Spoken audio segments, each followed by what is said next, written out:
PA Production, producer Abu Sam. Yes, I show Madit. Ran pa ku jengya gitu wonde nom ke ran ben ran pa ku terpu ke ran ben ran che kaya tek to ke ran ben ran chin potiel ke ran ben walwel tong mon jang me te kan ran ben majar bolia ran che kaya tek to mamun bin maya majar bolia mama dunya gai dite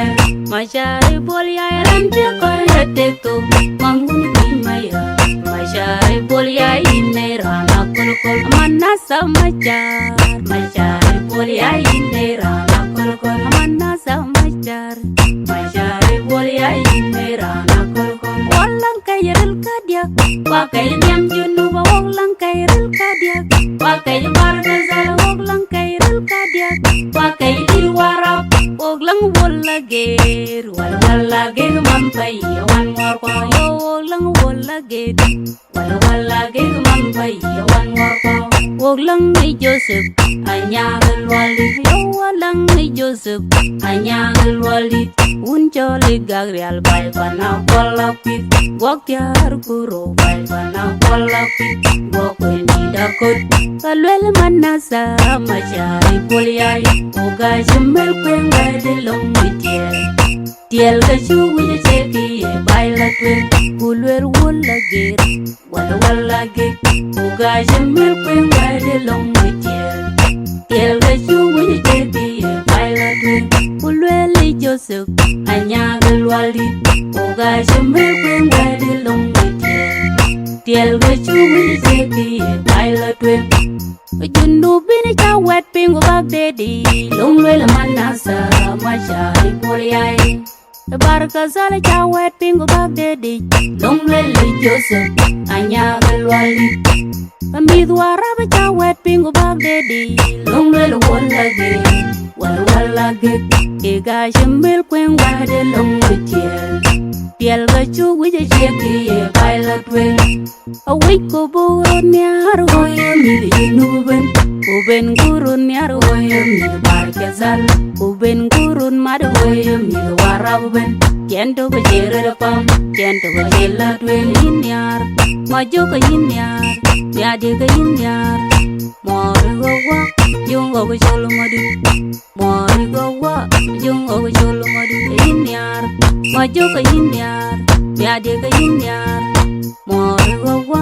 jungo go cholo madu mor gowa jungo go cholo madu inyar ran pa ku jengya gitu wonde nom ke ran ben ran pa ku terpu ke ran ben ran che kaya tek to ke ran ben ran chin potiel ke ran ben walwel tong mon jang me te kan ran ben majar bolia ran che kaya tek to mamun bin maya majar bolia mama dunya gai dite majar bolia ran che kaya tek to mamun maya masyari bolia ine rana kol manasa masyari bolia ine rana kol manasa masyari bolia ine rana kol wallang kayril kadia wakai nyam junu wallang kayril kadia wakai barga zara wallang kayril kadia wakai dilwarap wallang wallage mampai wan war ko lang wallage mampai wan war ko woglang ni Joseph anyagal walid yo walang ni Joseph anyagal walid unjole gagrial bay bana kolapit wakyar kuro bay bana kolapit wokweni dakot kalwel manasa machari poliai oga jemel kwenga de long mitiel tiel ga chuwi cheki e baila twen kulwer wallage oga jemel kwenga de long mitiel tiel ga chuwi cheki e baila twen kulwer Joseph anyagal walid oga jemel kwenga de long mitiel tiel ga chuwi cheki e baila twen jundu bini cha wet pingu bag dedi long lwela manasa machari poliai barka zala chawet pingo bagdedi longleli Joseph anyaga lwali amidwara ba chawet pingo bagdedi longleli walage iga shimbil kwen wadi longleje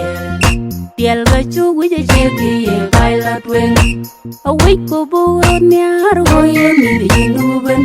uben gurun nyar hoye mi barkezal uben gurun mad hoye mi waraben kendo be jere pam kendo be jela twen nyar maju ka nyar ya de ka nyar mori gowa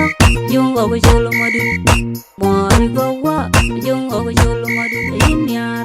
maju ka nyar ya de ka nyar mori gowa jungo go jolo madu